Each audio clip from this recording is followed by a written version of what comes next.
So put it the other way. What would have taken if last year there wasn't a cooling measure? I mean, maybe I put it in another way here is what in the eyes of the authorities is sustainable? Because last year, the first 6 months, almost 7%, and it was going towards a double digit. Would you then say 3 to 5% is sustainable, or when will the government not come and interfere if that is deemed as sustainable? Well, you asked a very hard question because as to what is sustainable. It reminds me that when I was running the central bank, I used to go to Switzerland for central bank governors meeting, and seated next to me, because we are seated by alphabetical order, I'm always seated next to the governor from Saudi Arabia. And the favorite question that was asked of him is, Governor, you are from Saudi Arabia, the largest oil producer. Tell us what is the trend of oil prices? And he was an elderly gentleman. And he would smile and said, how would I know? And I said, but you are the biggest oil producer, and you are part of the OPEC. Surely you know. So he got asked the question so many times that once he brought a magazine, and this was a very famous international magazine. And on the cover of the magazine was oil at $5. Because there was a prediction that there was such a global oversupply of oil that oil will be up at $5. And immediately, a few months after this magazine was published as the lead story, front page story, oil prices went up to beyond $50 because OPEC came in, they reduced supply.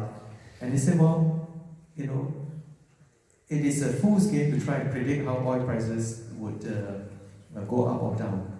But if you ask me, on a long-term basis, what would be a sustainable rate of increase? Now, all long-dated assets, property included, derive their value from the discounted future cash flow of earnings. And in this case, for property, it will be the value of rental that one could get over a lifetime. And at the end of it, it must be the rate of economic growth and the rate of wage growth. So how much can we expect our wages to go up so that we can continue to afford a house? How far will the economy grow? And how much will the population grow? Those are long-term factors which we can predict.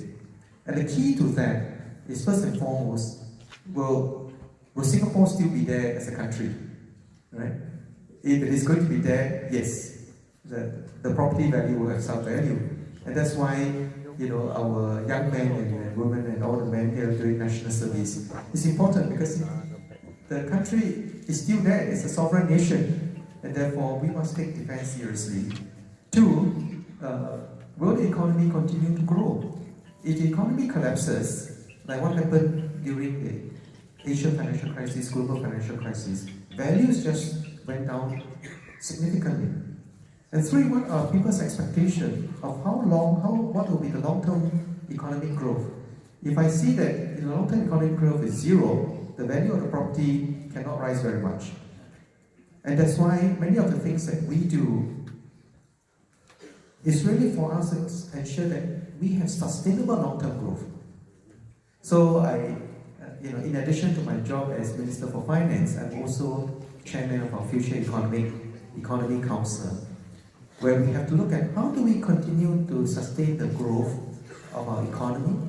I'm also Chairman of our National Research Foundation, so we're putting money into R&D in order to help all the different industries transform. And the importance of industry transformation is critical. Many years ago, when I was a kid, if you want to buy anything, it's a neighborhood provision shop. That's the only place available. Today, people buy everything online. So what used to be a little neighborhood shop that is completely protected from competition is no longer so. You and I, as consumers, want the best and the cheapest. And we are buying not just from the shop in our neighborhood, we are buying from everywhere around the world. So you see all the online purchases and so on. It's a trend that you and I, if you tell Singapore consumers, don't ever buy online, I think you will get a big problem. Everybody wants the best, right? So then what happens? Now, then what happens to our neighborhood shop? We are thinking hard about what to do. Next to my office is Funan, the digital mall. Those of you who are old enough will remember that as students, we go to the digital mall to buy computers, right? Laptops and all that. Today, it's all online. So what is Funan doing? They knocked down the entire building to create now an experience mall. So I've been complaining that they created so much noise in my office because every day I hear pong pong pong. So they felt very embarrassed. They've been briefing me on what they're going to do and promising that this will be a great lifestyle mall and your staff will be very happy at the end of this. So I'm looking forward to that. But things change and we have to accept the changes. But the question is, can we be creative about creating the next business model for us to do better? Thank you so much, sir. I think the key message is sustainability. Sustainability being a rental yield, and the future generation can continue to afford. Any growth that is too far exceed may not be the right thing because it does affect. So again, the message.